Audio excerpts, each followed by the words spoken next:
The reality of imagination. If there are any two words that people would call antithetical, real and imaginary would be strong candidates. What we mean by real, in opposition to imaginary, is usually material versus immaterial. But nothing that is real and material comes about without imagination.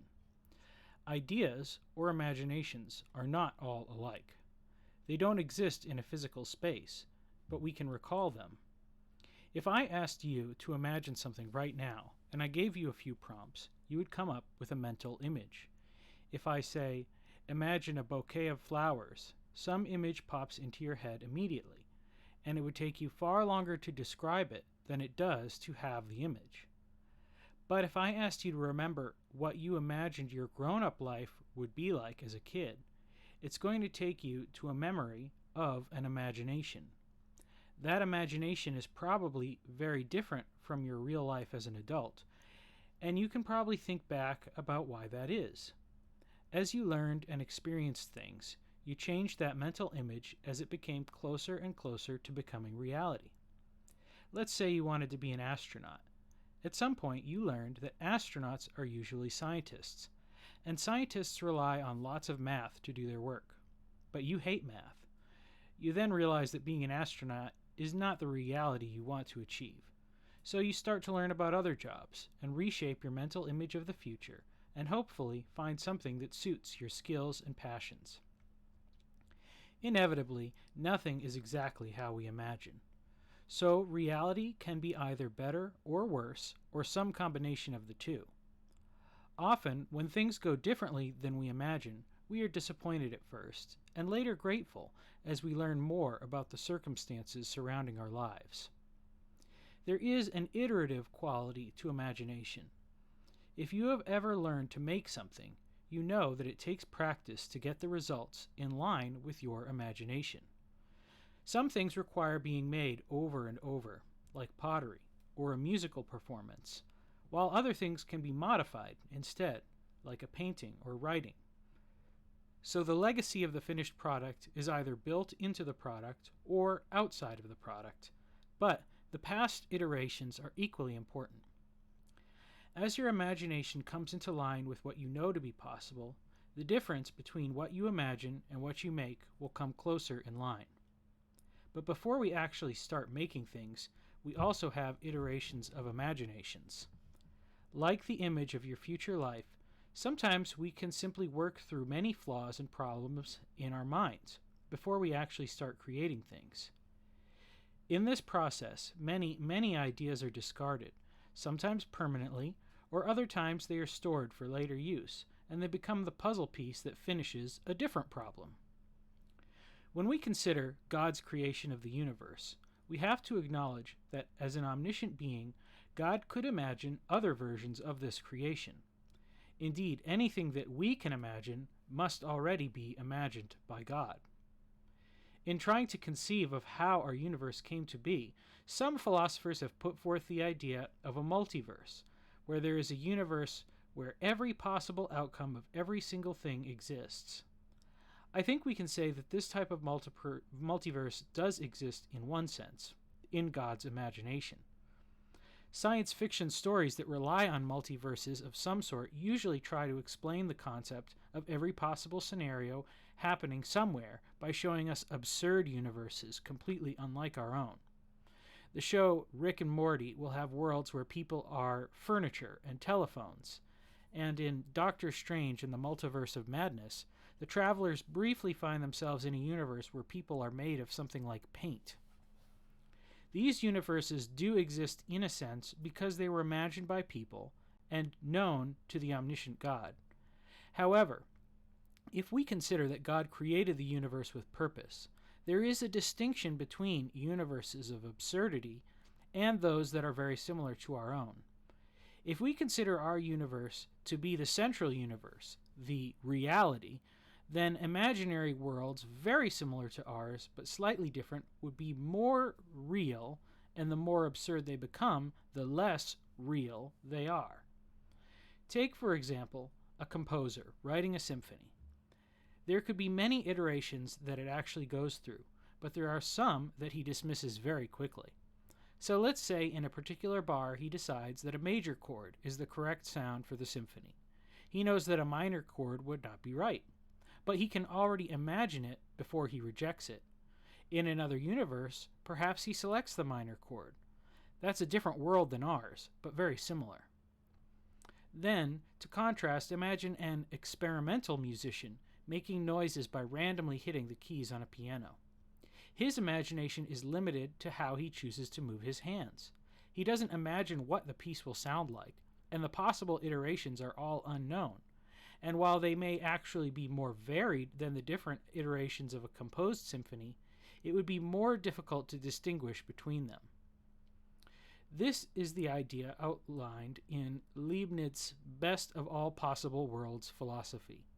The philosophy was criticized because it seemed overly optimistic, and it didn't seem to account accurately for the unjust pain and suffering in the world, such as natural disasters.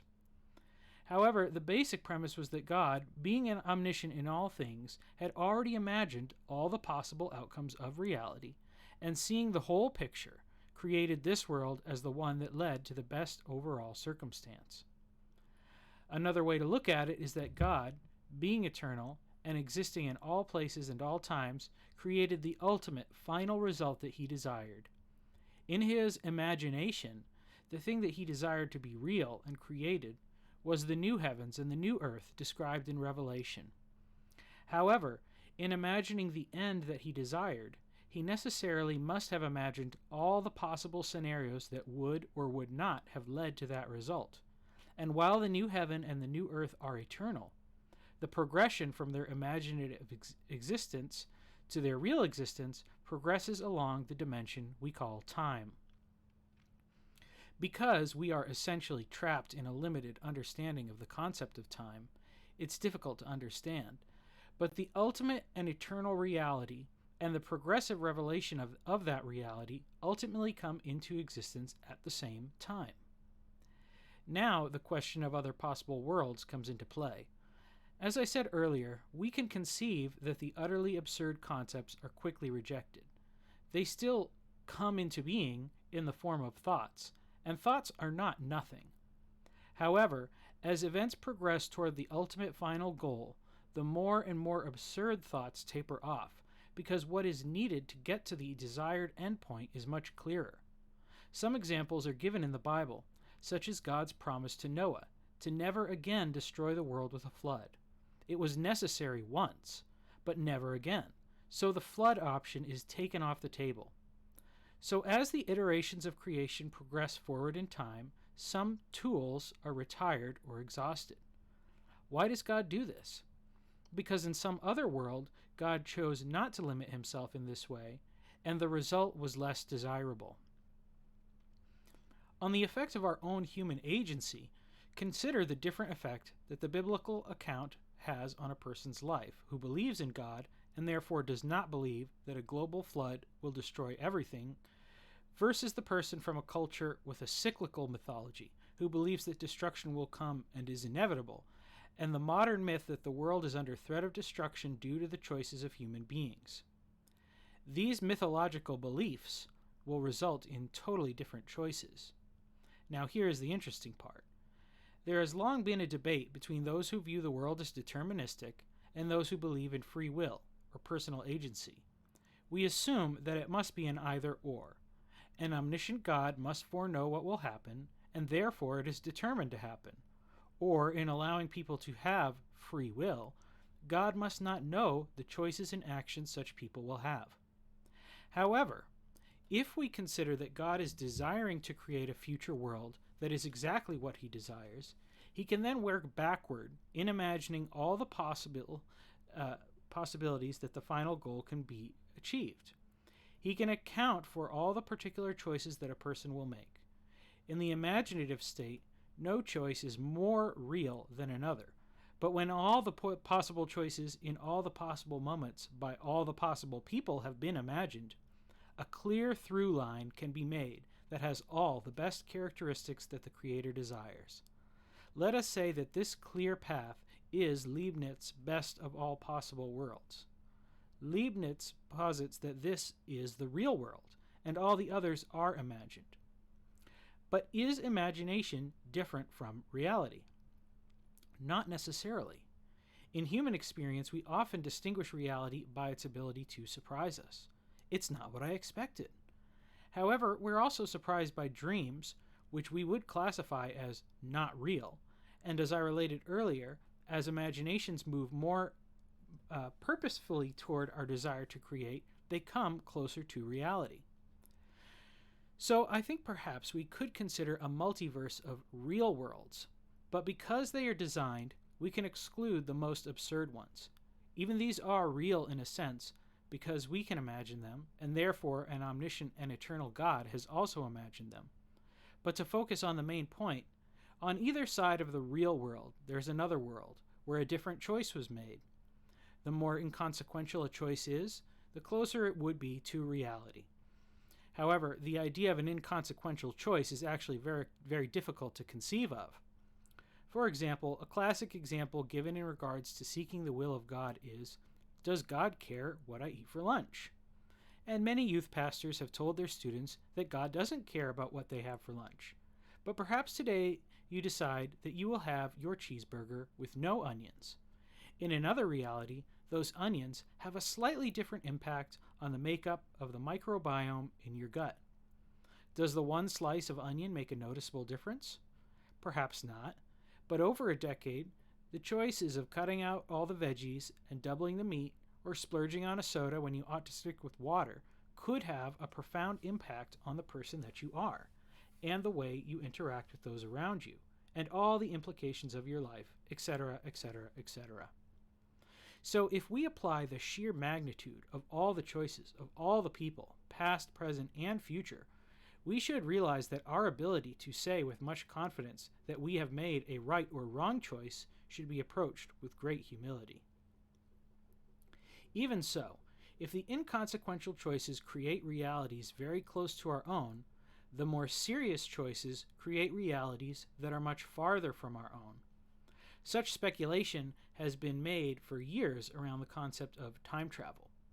We can imagine what the world would be like if someone went back and assassinated Hitler, or what if the assassination of JFK had been prevented. These scenarios are in fact the basis of creating fictional universes of multiple timeline realities. In Back to the Future, Marty McFly returns from his travels to various better, worse, and similar versions of the 1985 from which he departed. The final reality he ended up in was almost identical to the one he first left, except that his girlfriend looked more like Elizabeth Shue than Claudia Wells. So, time adds another element to this concept. The farther back in time something happens, the more powerful its implications will be. That is why arguments that we shouldn't all have to suffer because Adam and Eve ate the wrong fruit are logically silly, because over enough time, small changes can have drastic consequences. A 1-degree shift of the tiller at the start of the journey can cause you to miss a continent over the course of thousands of miles. With these thoughts in mind, consider some of the problems that people have with the argument that this is not the best of all possible worlds. One is that there is too much evil in the world. Natural evil is cited as an example. In the days of Leibniz, the terrible earthquake in Portugal seemed to leave everyone with a poor taste for such optimistic philosophy. Natural disasters have been used as examples against the existence of God, or the belief that God is a good God. If God is so good, why doesn't he do X, Y, or Z to stop this suffering, keep this from happening, etc., etc.? First, we have discussed slightly the problem of unforeseen consequences to seemingly small actions. So an omniscient God may perceive problems that we cannot, that cause him to hold back his hand from intervention. Secondly, we do have many accounts of miracles, not only in the Bible, but in almost every mythology, religion, folk belief system, virtually every source other than rigid materialism. So we can say that this occasional intervention is evidence that God considers this reality worth preserving in a way that is beyond the purely imaginary. In other words, any intervention, however rare or common, speaks against the deistic idea of a God who simply sets up the universe to run on its own. Those versions of the universe have been imagined by God, but in preference to this reality, he did decide to intervene in some circumstances. Thirdly, we can, as many authors of fiction have, imagine what we perceive to be worse realities than this one. For some people, with worse circumstances, this may be more difficult than for others, but it is possible. What if Hitler had developed the bomb? Some of my favorites to contemplate are, what would have happened if Carthage won the Punic Wars? And what would have happened if the ancient American civilizations peacefully acquired metallurgy and gunpowder from the Spanish before their conflict ensued? In the account of Job, one man goes from seemingly ideal circumstances to a low point that is unimaginable to almost everyone else. In the finality, a revelation of God's knowledge brings Job to a place of understanding that reconciles for himself that his dire circumstances are indeed a part of a masterful plan for this world. Even as I'm writing this, my personal experience has confirmed the fact that I cannot clearly understand what circumstances are right or wrong, because I can see ways that they could have been far worse. Upon arriving home from a vacation 2 days ago, at the time of the writing, we discovered that our air conditioner was not working. This was on July 4th, in Texas. This is not a minor inconvenience in these circumstances. It is a crisis. Fortunately, an older couple who are mentors to my wife and I were away on their own vacation, and they graciously allowed us to stay at their house until the AC was fixed. Yesterday, July 5th, while my wife and I returned to work, my mother came to watch her daughters at our temporary residence. Piecing together the evidence, our girls ran into the guest room they were staying in just a minute ahead of my mom. In that minute, my rambunctious 2.5-year-old somehow crashed into a large mirror that was behind some exercise equipment. When my mother came into the sounds of crying and shouting, which is not uncommon, she saw broken glass everywhere, and shortly thereafter a lot of blood. My wife had to interrupt her work meeting when she received a call from my mother, because that is a rare event, and she knew something serious must be wrong. She was closer to the house than I, so she went while I prayed. After being cleaned up at the urgent care, our daughter had a large bit of skin missing from the top of her big toe, and a small gash on her forehead that did not require stitches. When I arrived home to relieve my mother, these were her words. When I saw the glass everywhere, I realized it could have been so much worse. In this instance, we feel privileged and blessed that the injury was minor. We could focus on the bad luck of the mishaps, that our AC broke, that the mirror broke, that my daughter was injured and in pain. But consider the alternatives. Not only could her injuries have been much more serious, but in breaking the mirror, a potential danger that was always present was revealed. Minor injuries were occurred. Chances are my daughter won't even remember the incident. However, if the mirror had broken when the homeowner's own grandchildren were present, who are older and more numerous, a far more serious injury may have happened. There may have been more traumatic memories. It could have caused reoccurring feelings of guilt or shame whenever those kids visited their grandparents' house. Clearly, there is much truth to the statement. It could have been so much worse. But this example of a rough deliverance from a worse fate is not the only point. In the mind of the Christian, we often have to trust that it is the goodness of God that allows one instance of suffering, perhaps to prevent another. But we also believe that someday we can know why things happen. Like Job, when the revelation of God comes, the context of the suffering becomes clear, and the way we feel about it changes. This does not lessen the experience, it enriches it.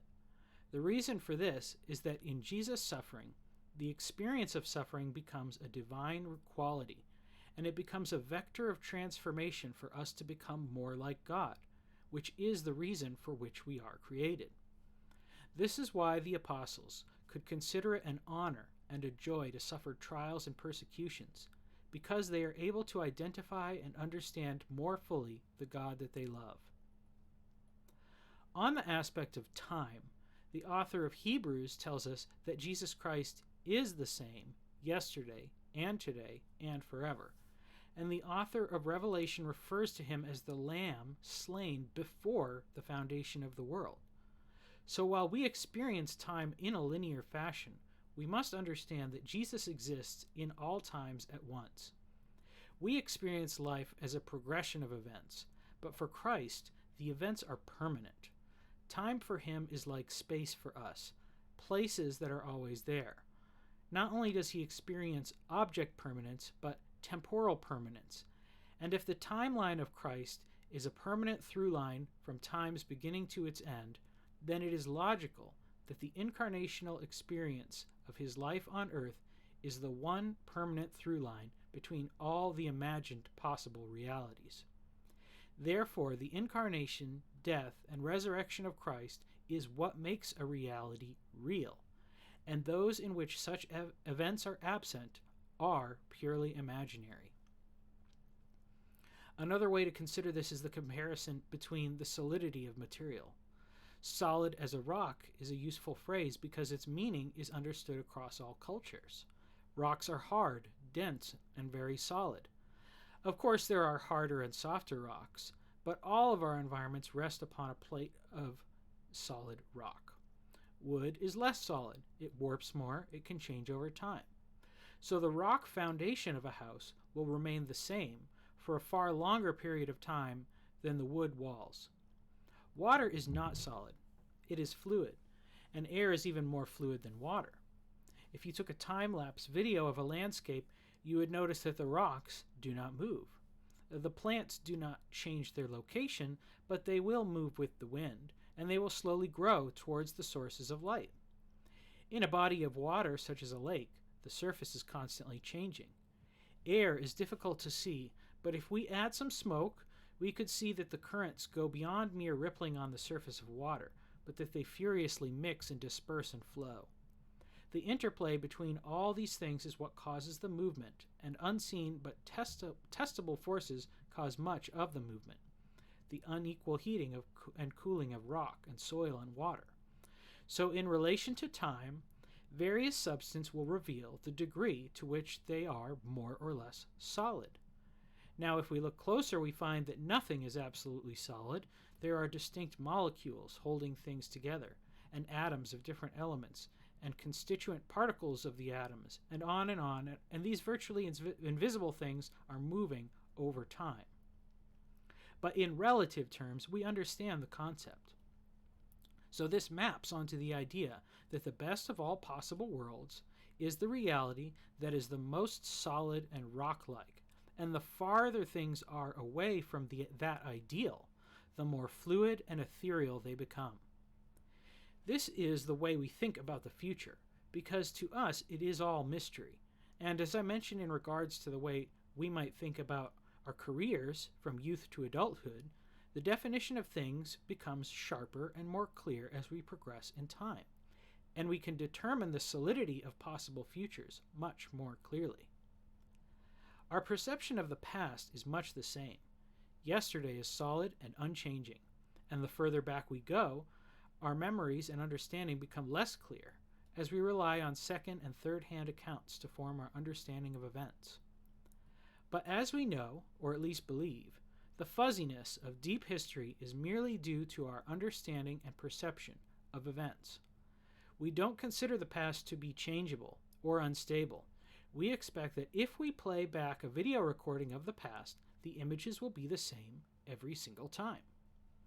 We understand that this is our perspective, and that it is based on the information that we have about the past. Based on what we can verify, we extrapolate that the unchanging nature of the past is true. Our perspective of what happened in the past may change as we encounter new information about prior events, but we do not believe that the past itself can change. A microcosm of this system is present in most video games, especially offline single-player games. At various points the game is saved, and when a difficult scenario is encountered, you may find that you are unable to complete a task. You can go back in time to a prior point saved in the game and make different choices, hoping for a better outcome. However, you cannot directly change the past, unless you use a cheat code, All the choices made prior to the saved point are finalized. You may find that some save points are not helpful because they do not give you enough opportunity to improve your circumstances. You save the game before the boss, but if you can't leave the dungeon to get the gear you need, you will have to load from a prior save. So the further back a decision is made, the more lasting the impact of that decision becomes. There has even been a series of iterations in the design of video games to make this problem more manageable. One of the series of games that I had played consistently were the Elder Scrolls role-playing games. Over time, features like automatic saving were added, but also some unforeseen quirks. For instance, in the game Oblivion, the system that allowed you to level up your character was based on picking certain traits, and as you gained experience in those areas, you could increase your character's level. However, each time your character level increased, so did the level of the enemies in the game. It was possible to pick some rather useless skills, level them up extensively, and put yourself in a position where you had virtually no ability to defend yourself. This meant that if you made the wrong choices before the game even really began, you could put yourself in a position that required starting over to have any chance of enjoyment, but you may not realize it until you've already invested several hours into a flawed character. That sort of unforeseen quirk could result in bad reviews and one-time consumers that are not interested in future games. So their follow-up game, Skyrim, was much more difficult to break in this way. While you could certainly get yourself in certain situations that were unwinnable, the chances are that the progress you would have to sacrifice to get back on a winning path is much less than in previous games. Now, many games receive updates on a regular basis, and a good deal of what goes into them is fixing unforeseen consequences after the game has been played. An overpowered weapon might be nerfed, or an unpopular character might be retooled to fit a niche that was missing from the gameplay. In this way, the game designers are omnipotent like God, but they are not omniscient, and they are limited by the linear understanding of time. However, for each new iteration of the game itself, the problems that are fixed are in the past. If a glitch is detected, the designers don't just create a magical solution to get you through the glitch. They go back and identify the problems that gave rise to that error and fix those, so that the linear experience of playing the game from start to finish is improved. What does this example of how video games demonstrate about God's ability to work freely in the past as well as the future? It helps to explain the idea that while Jesus was conceived by the Holy Spirit and born from a virgin at one specific point in human history, and that his life, death, and resurrection followed that event in chronological order, he as God is not limited by that chronology, and that he exists eternally, and all parts of his human life and chronology exist simultaneously. This reinforces the belief that the physical manifestations of God in the Hebrew Scriptures are in fact the risen Christ. Christ breaks the multiple timeline problem by his divine nature. This can be explained by a rather silly time travel movie, Bill and Ted's Excellent Adventure, in which the characters simply think of something they need right now, such as a set of car keys, and say, "We will remember to come back and put these here later," and suddenly they appear. The logical question is to ask how they could get past the situation without the keys the first time, and the absurdity of this is what makes it a comedy. Jesus does not have that problem. He can, from a future point, go back into the past and intervene at key moments to orchestrate events according to his will, without creating multiple simultaneous universes. Of course, this is in regards to Jesus' physical manifestations.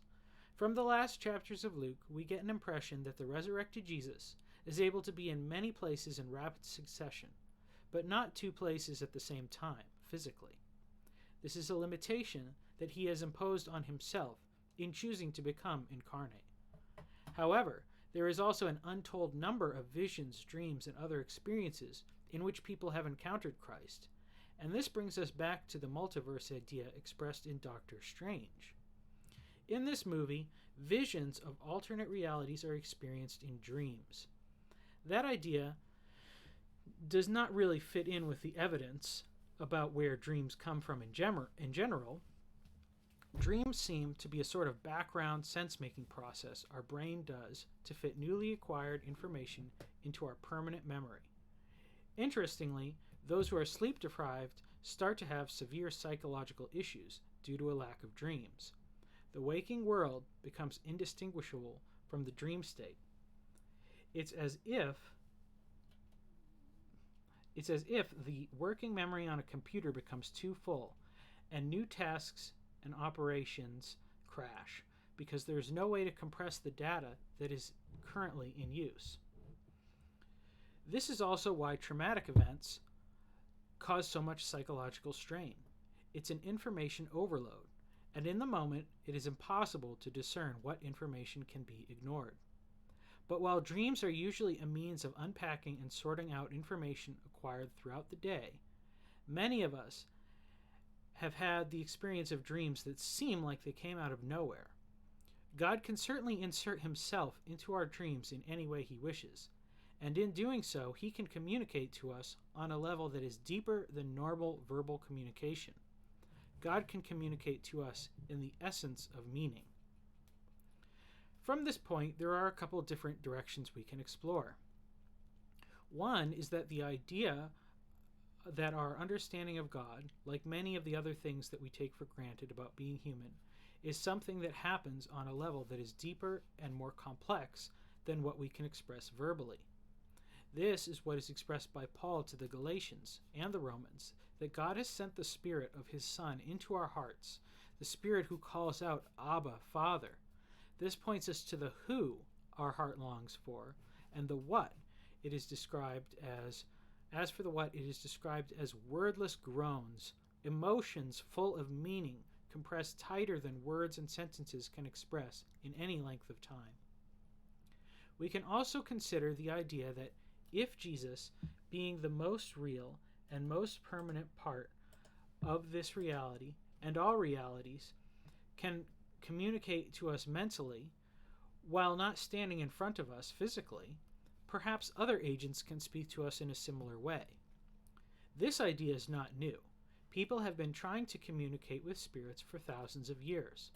The Bible certainly speaks of angels and demons, and contrary to the materialist conception that the physical brain is the source of our thoughts, the Eastern tradition has had an understanding of the mind, or nous, as something almost like a radio, capable of receiving signals from a place that we cannot see physically.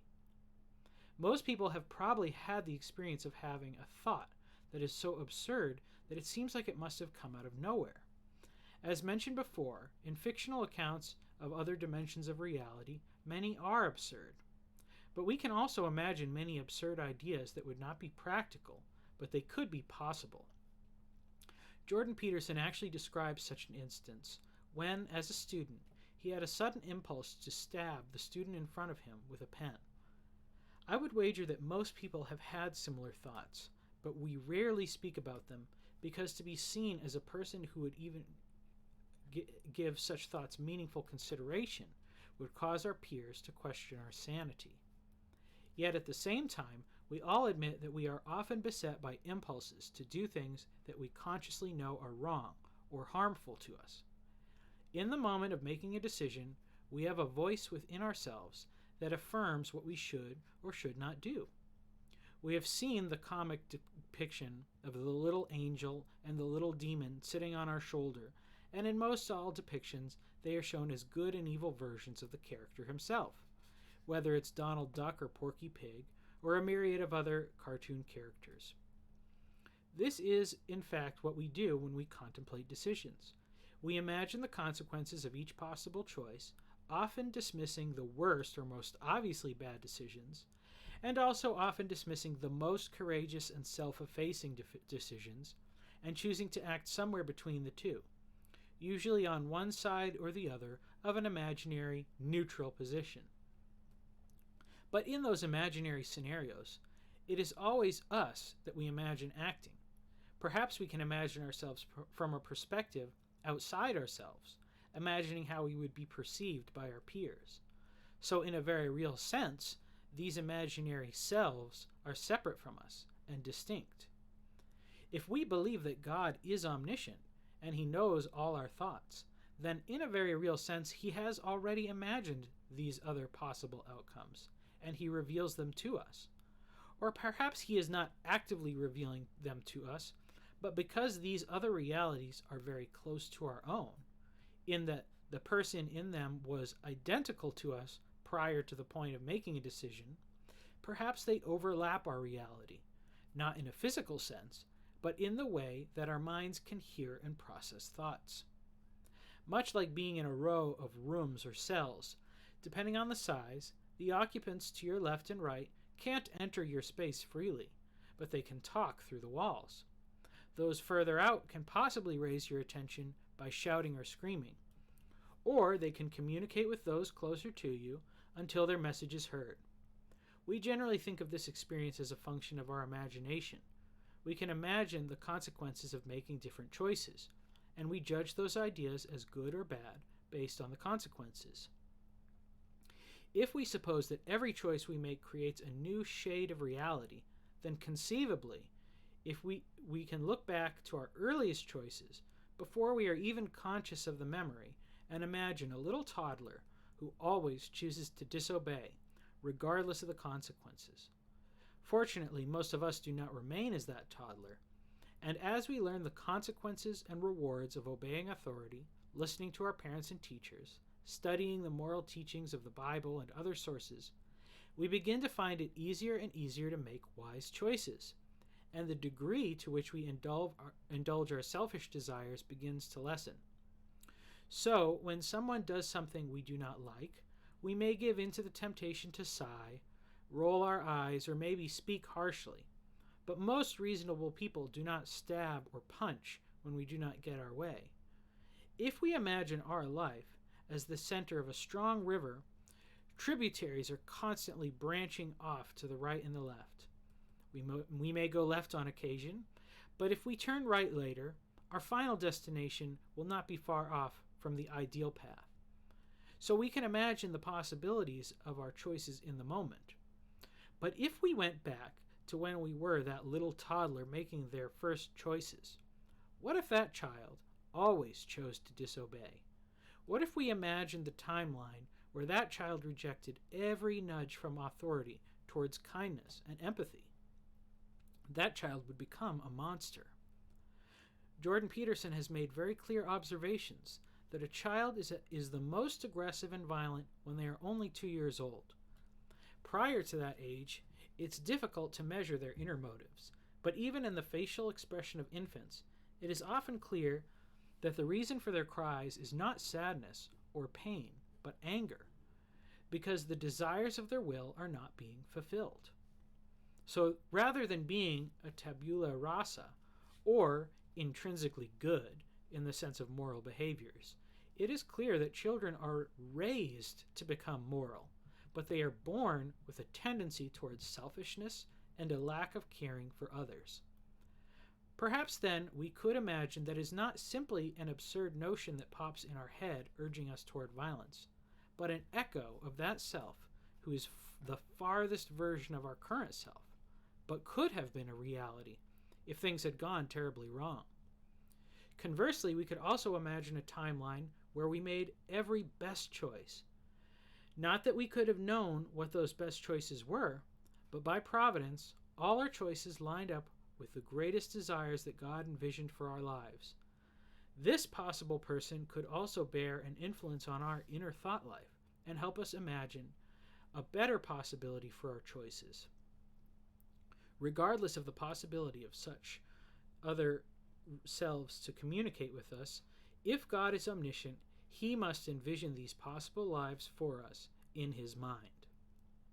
On the other side of temporal reality, the possibility of what could have been will be there in his mind, and if he desired, those possibilities could be shared with us. To assume that this knowledge can be available outside of our imagination in this life is very unwise. In one of the Narnia books, Aslan tells Lucy, no one gets to know what could have been. And Betsy ten Boom tells her sister Corey that it is foolish to dwell on what could have been, because we must always believe we are in the center of His will. This brings us to the crux of the problem that people have debated for millennia. If God is all-knowing, then are not all our actions fixed? And if so, how can our choices be our own? How can we be held responsible for something we could not help but do? Conversely, if the responsibility for our actions is truly based on the free choice of our will, then how can God know the future when it hasn't happened yet? The Calvinist tradition lends itself to the fully deterministic solution. If accepted, there is no conflict, and those who are chosen by God are simply grateful to have been chosen. But the problem is other people, and specifically, why it is fair that they would suffer the consequences for actions outside of their control. If we go entirely towards free will, the problem is also with other people, and it is a remarkably similar problem. How can I be responsible for my actions in the light of how they are affected by the actions of others? Perhaps to conceptualize a solution to this conundrum, we can look at a model from physics. Everything in material reality is made up of atoms, but these atoms are in turn made up of smaller particles. When we conceive of a picture of an atom, there is a nucleus at the center and electrons traveling around the outside of it. This is characterized by the atom symbols we have all seen in science books. But in reality, the scale of this picture is much more different. First, the electrons move extremely fast. We can think of them as particles, but because they move so quickly, they are more like a blur. If you imagine David swinging his sling above his head, it looks like a circle, although it's actually a line. Similarly, think of the blades of a fan in motion or a helicopter. If the blades spin fast enough, you can't see them clearly. In the same way, the electrons are moving so fast around the nucleus that it almost seems solid, but instead of a two-dimensional circle, it moves in a three-dimensional sphere. The size of these particles is also very different from how we might imagine. If the nucleus of an atom was the size of a grain of sand, the electrons moving around it would constitute a sphere the size of a football field. When atoms form bonds to create molecules, the electrons are shared from one atom to the next. But the distance from one nucleus to another is still the same as 2 grains of sand on opposite sides of a football field. Within that sphere, the nucleus is totally unaffected by anything outside. It has complete control over that area. So, just as we are in control of choices within a field of potential when we interact with others, they also have a field of potential. And no matter how much we try to affect them, or they try to affect us, we cannot collapse the space inside of that sphere, and they cannot collapse the space inside of ours. In this way, God can be the author of all things, and perhaps some are put in such a place that to choose God's will is the easiest thing to do, while for others it is virtually impossible. The atoms cannot control where they are placed, or which atoms are beside them, and perhaps they do not resist at all. Or perhaps they are perpetually trying to go against the forces that seem to be pushing on the sphere of their control. But because God desires that all should be saved, and can imagine the possibilities in which all would choose him, he chose to create a world for a certain purpose, and that purpose may ultimately be something other than what we can imagine or understand. Perhaps the world we inhabit is not the best of all possible worlds in the way that we would imagine best, but God's idea of best, which could be the world in which he is the most glorified. If reality was imagined as a game, God desires to win it on the hardest difficulty possible. When we consider the end of this reality and the creation of a more permanent one, what will the God who created it reveal to us? He could show us all the ways that we could have chosen him more, all the ways that we could have been better. He could also show us all the ways that we could have been worse.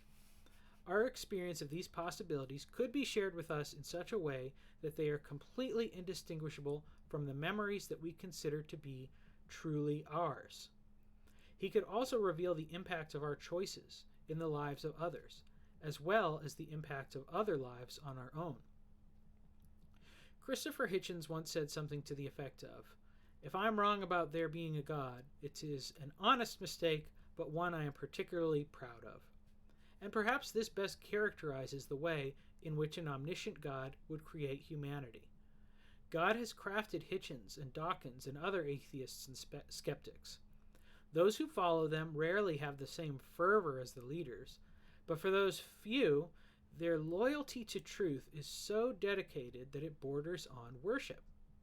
What if, in another reality, the church or Christians or parents did not make the mistakes that caused these skeptics to reject God? They might have themselves been Christians. But conversely, what if we lived in a world with hardly any skeptics? Would we have more Christians? Perhaps. But then would we have C.S. Lewis, or Francis Schaeffer, or Josh McDowell? We are formed and shaped by those who oppose us as much as by those who lead us. Perhaps in the totality of creation, reality is better because of the skeptics. And perhaps it is better because of the disasters in which God did not intervene. God desires for all to be saved, but to be saved means saved from something. The weak world where we all go to heaven because we all love God, where it's so obvious why we should listen and obey, will not be so sweet if we never learned of the horrific way it could have been. In reality, we cannot live our life as if everything is determined. We can decide how much we will fight to go against the circumstances that seem too big to control, or we can simply focus on the choices we can make within our sphere. We cannot force others to do as we wish, but we do have control of our response to our own circumstances. In the show Rick and Morty, the character Morty plays a VR game called Roy, where he simply lives out the life of a normal man named Roy, from birth to death, apparently wasting a significant amount of time birdwatching. When Roy dies as an elderly man, Morty is suddenly shocked back into his own consciousness, having lived a whole life's worth of experience within the span of mere minutes or hours. If we can imagine such an experience, it's no difficulty that God could allow us to examine our own life or the lives of others with the same or even greater sense of reality than we approach our own memories. In the example of Morty, he is not aware of reality while he is in the game, but those outside are watching what happens on the screen. Later on, the superintelligent character Rick also plays Roy and does some radically different and unusual things. He plays as if he's aware of the audience. If we were to live our lives as if our lives were to be judged as an external reality and witnessed through the eyes of others, how would it affect the way we live? What if we were made aware of the impact every selfish choice we made had on those around us? And what if we lived like Christ, sacrificing our own desires for the good of others?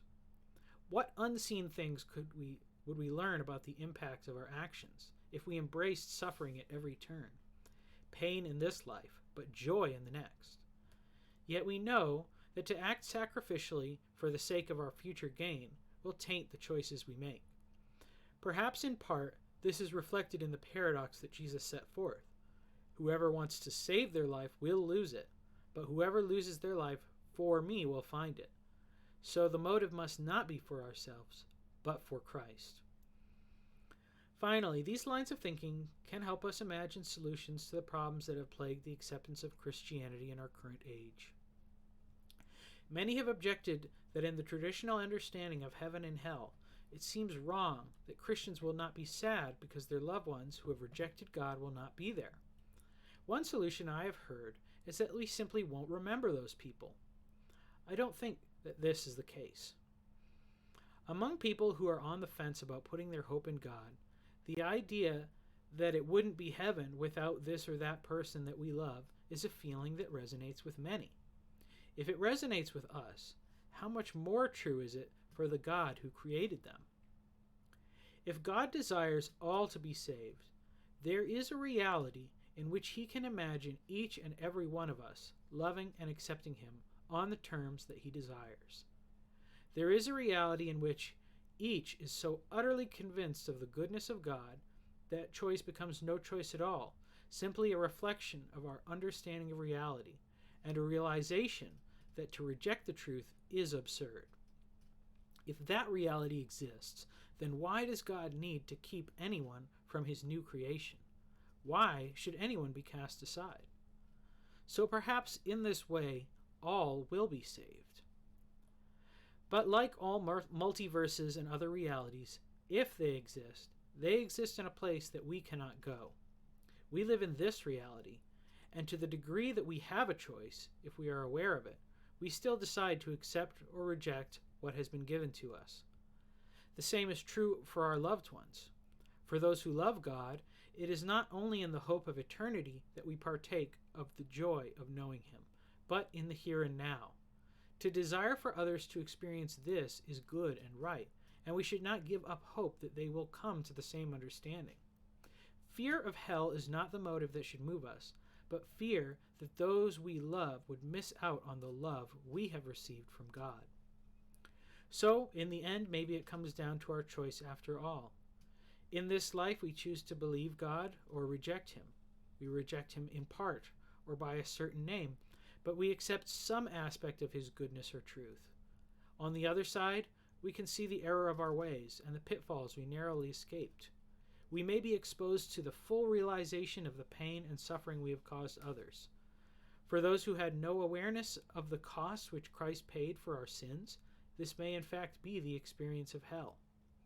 In some sense, it might be temporary. That is one traditional view.